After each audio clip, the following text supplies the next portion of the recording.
Hey, everybody, and welcome back to Beyond the Saga. Beyond the Saga, where we explore all the stories beyond the Skywalker Saga. I am Dave Cotty. I'm here with Hannah Burr. Good evening. Good evening, and how are you? Doing good. Good. Back at it with Beyond the Saga, researching some comics because we haven't done enough comics lately in a while, Hannah, as we get into the new year here. Yes. And one such story is the Vader comic series that we actually did the first volume a little while ago and didn't realize we needed to keep going with this one because this one is special. This one is the second volume. This is the second series of the Vader comics that came out since the Disney buyout, and this series is written by the one and only Charles Soule, which has been incredible. So if you remember, we covered the first volume of this series back a few months ago, and it takes place right after episode 3. So we're seeing the timeline of the establishment of the Empire, the formation of the Inquisitors, and now we are in volume 2, and this is called Legacy's End, which is issues 7 through 12. And you know, this is an older book. This thing came out, my gosh, it came out almost 6 years ago. Yep. Yeah, so 2018. But I gotta tell you, this is a must-read series. I have already read this series back a while ago. I think you're still just getting into it, right? Yes. Yes, this is my first time through it. And so there's 25 issues total, so we'll cover these over the next few months. But I gotta tell you, again, it's been out. If you haven't read it, you gotta get it. And obviously done by Charles Soule, like I said. But this is it's a crucial point in the Empire here. Yes. And overall, Hannah, continuing off of Volume 1, what did you think about this one?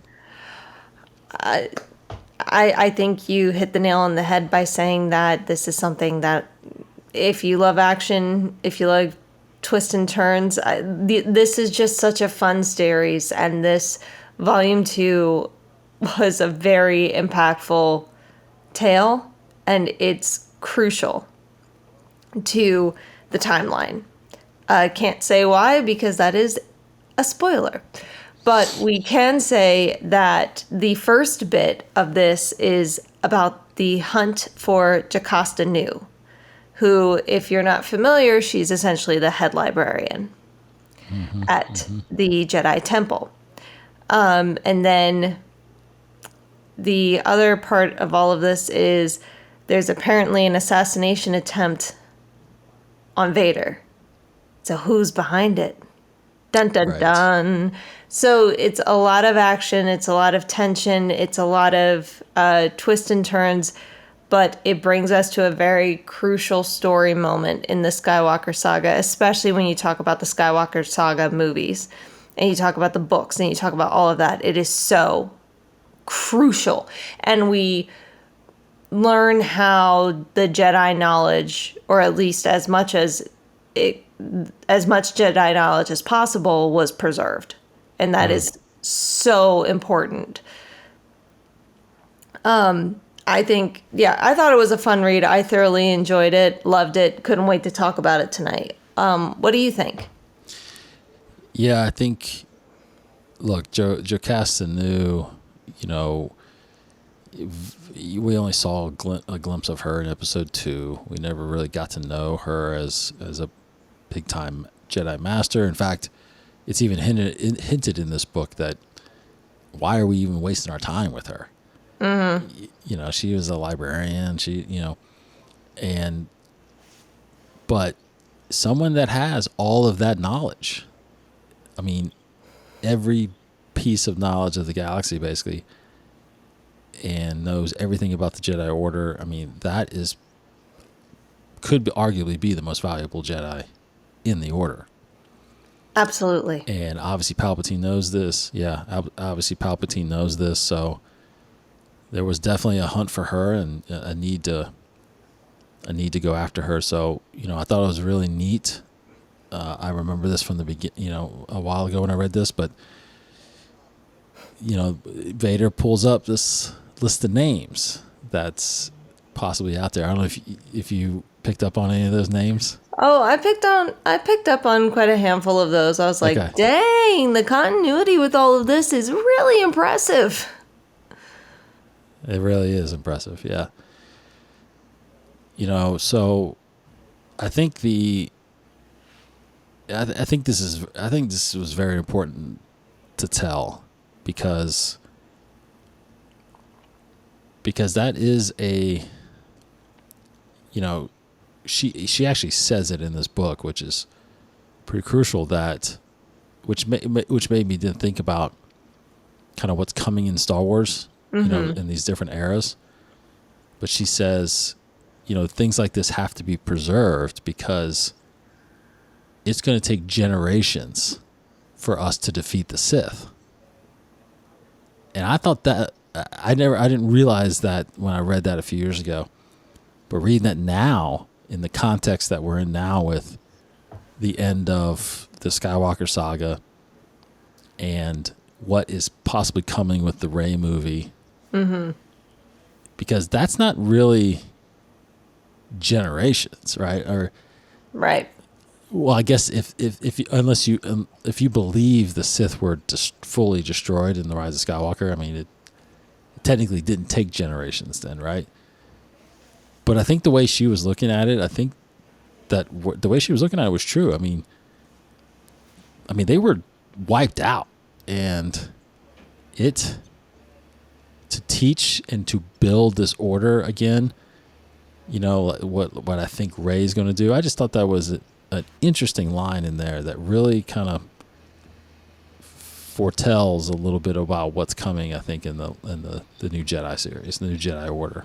Well, I also wonder if she was also trying to think in the mindset of the Jedi Order that existed before Order 66.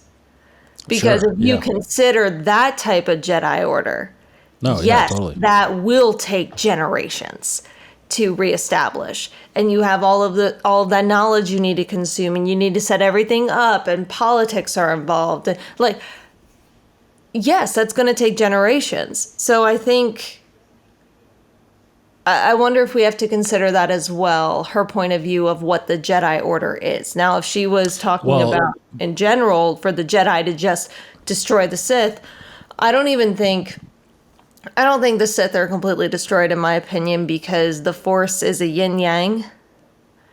So I think there probably are at least some dark Force wielders out there, not necessarily Sith.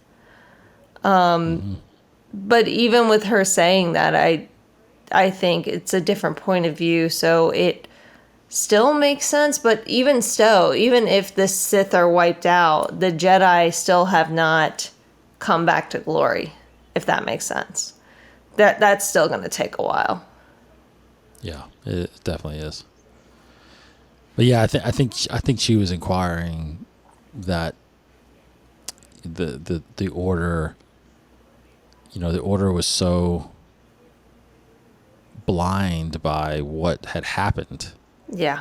And the Sith, by the time they get the order back, the Sith are going to be even stronger, and it's going to take a lot. And I think when she meant generations too, is that's assuming everybody older, the Jedi Knights, are all dead, and that all these new generation of Jedis will have to be trained and brought up. So it's going to take a long time, which it probably would have, unless this, obviously she didn't know about the Skywalker twins. So that's what turned the tide, so. But very interesting. And I thought, I just think our whole archive thing, I mean, it's impressive, when you really look back at episode 2 and and watch that scene in the temple again in the libraries where Obi-Wan went and researched for Camino. I mean, it is just massive, and there's glimpses of it in Clone Wars, and and these are just, it looks like they're hollow books in a sense that are just on there, but then you've got holocrons also all over the place, that have just a wealth of knowledge. And so yeah, it's a shame, because you think about in the New Republic era and the Resistance era and then the New Jedi Orders, what has become of all of this? Well, how much of that will ever be preserved? Because that's the big thing about, we always talk about it, how in this point in time, I mean, everybody thinks the Jedi were the bad people, like the bad guys. Like, no one cares about them anymore. And No. yeah, and it's interesting. It's really interesting to dive into this transition and see how the Jedi protected this galaxy for so long, and then in a blink of an eye is gone. So Yeah, it's still mind-boggling, but it is. I It mean, is very mind-boggling. but if you look at the situation, especially if you had cameras around, it looks exactly like Palpatine said. It looks like Jedi came for a coup d'etat. It's exactly what it looks like. Yeah. It's not what happened, but Yeah, I it totally mean- does. it's very incriminating. Oh yeah, he's very smart about what he did. Very, Absolutely. very smart. I thought one other thing that was pretty interesting was this book also establishes Vader's presence in the Empire finally, Yes. right? Yes. That's His another status is aspect of it. finally known. Yeah, because the officer, you can tell some of the officers like, who do we report to? Like, what do we even talk to about this stuff? And it's like, no, it's this guy, Darth Vader. I don't even know who he is. I thought that was pretty neat, and his demonstration was pretty impressive. Oh my gosh. The more and more we read about Vader, the more and more I'm terrified of him. I'm going Yeah, through Lord of so- the Siths right now, and whew, he's terrifying. That's all I gotta Oh, say. good, cool, yeah, that's a good one. Nice. I think another Yeah, aspect of this book of this comic to talk about, or at least acknowledge, is we also get a little more of a glimpse into the Inquisitors. And Yes. one of the tests they go through, which is they must face Vader. And he doesn't go easy on him. Yeah, you could die. Yeah, totally die. You could die. In fact, I think he just doesn't kill them. No, he tortures them, and he's like, "It's just an arm. Keep fighting." Yes. Which while that's a terrifying thing, I also think it's hilarious because Vader is missing an arm and two legs, and he still tried to fight Obi-Wan. So I'm like, okay, I'll give him that one. That's true. That is very true. Yeah. You That is very true. think this is hard? Try still fighting with only one arm. Yeah. It's just That a is flesh good. wound. That's good. Yeah. Okay. So what else? What's the impact to you on this? Like, how important is this? Very crucial. Yeah. I think, especially one part of it, which I don't want to say because that's a spoiler. It's very influential for the entire story. There are two parts I think that are very influential, but I don't want to say it because it spoils it. So very, very prominent in this series. Highly recommend to read. What about you? Yeah. No, I think it's, if anything, it's quality writing. It's quality illustration. It's just a really impressive story. It is very important, I feel like, to, it's one of the things where we bounce around the timeline so often, and rarely do we get an absolute glimpse of how things started and how things were in the beginning and to establish, because again, it took this long to find out, Vader didn't just step in and everybody knew who he was and just followed his lead. I mean, it took a while for people to understand who this guy is and why should we be listening to him, and and where did he come from, and obviously no one knows really his identity, so